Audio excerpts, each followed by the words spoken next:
Hi hello friends, ಎಲ್ರಿಗೂ ನಮಸ್ಕಾರ.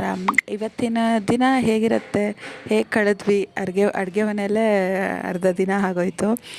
ನೋಡೋಣ ಬನ್ನಿ ಏನು ಅಂತ. ಬೆಳಗ್ಗೆ ಎದ್ದ ತಕ್ಷಣ ಬಿಸಿ ಬಿಸಿ ನೀರು ಕುಡಿದು ತಿಂಡಿಗೋಸ್ಕರ ವಾಂಗಿ ಬಾತ್ ರೆಸಿಪಿ, ಇದು ಅಕ್ಕನ ರೆಸಿಪಿ, ಬಟ್ ಪ್ರಿಪ್ರೇಷನ್ ನಂದಾಗಿರುತ್ತೆ. ಅದಾದಮೇಲೆ ಬೆಟ್ಟದ ನೆಲ್ಲಿಕಾಯಿ ಶುಂಠಿ ಹಾಕಿ ಜ್ಯೂಸು.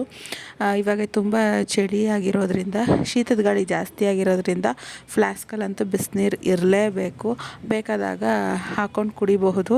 ಅಟ್ಲೀಸ್ಟ್ 1 ಲೀಟ್ರ್ ಆದರೂ ಬಿಸಿನೀರು ದಿನದಲ್ಲಿ ಬಳಕೆ ಇರಲಿ. ಅಂದರೆ ಇವಾಗ ಈ ಪ್ರೆಗ್ನೆನ್ಸಿ ಟೈಮಲ್ಲಿ ಸ್ವಲ್ಪ ಕೋಲ್ಡ್ ಆದರೂ, ಗಂಟಲು ನೋವು ಬಂದರೂ ಏನು ಮೆಡಿಷನ್ ತೊಗೊಳಕ್ಕಿರಲ್ಲ ಅಲ್ವಾ ಅಂತ ಅಂದ್ಬಿಟ್ಟು ಬಿಸಿನೀರನ್ನ ಕುಡಿತಾ ಇರೋದು. ವಾಂಗಿಬಾತು ಸೂಪರಾಗಿತ್ತು. ಅದ್ರ ಜೊತೆ ಚಟ್ನಿ ಕಾಂಬಿನೇಷನ್ ಕುಡಿದು ಆಮೇಲೆ ಅಂದ್ಬಿಟ್ಟು ಅಕ್ಕ ಡಯಟ್ ಮಾಡುತ್ತೆ, ಅಕ್ಕಂಗೋಸ್ಕರ ಸೂಪ್ ರೆಸಿಪಿನ ರೆಡಿ ಮಾಡ್ತಾ ಇರೋದು. ಬೀನ್ಸು, ಕ್ಯಾರೆಟು, ಕಾರ್ನು ಅದೆಲ್ಲ ಹಾಕ್ಬಿಟ್ಟು ಸಿಂಪಲ್ ರೆಸಿಪಿ ಸೂಪು. ಡಯಟ್ಗೆ ಬೆಸ್ಟು ರೆಸಿಪಿ ಅಂತಲೇ ಹೇಳ್ಬಹುದು.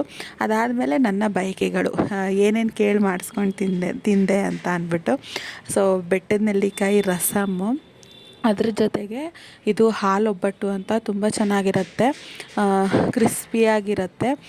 ಹಾಗೆ ಅದ್ರ ಜೊತೆ ಈ ಒಂದು ಮೈಸೂರು ಬೋಂಡ ಅಂತ, ಇದು ಅಷ್ಟೇ ಶುಂಠಿ ಮೆಣಸಿನ್ಕಾಯಿ ಫ್ಲೇವರು ಮಸ್ತಾಗಿರುತ್ತೆ.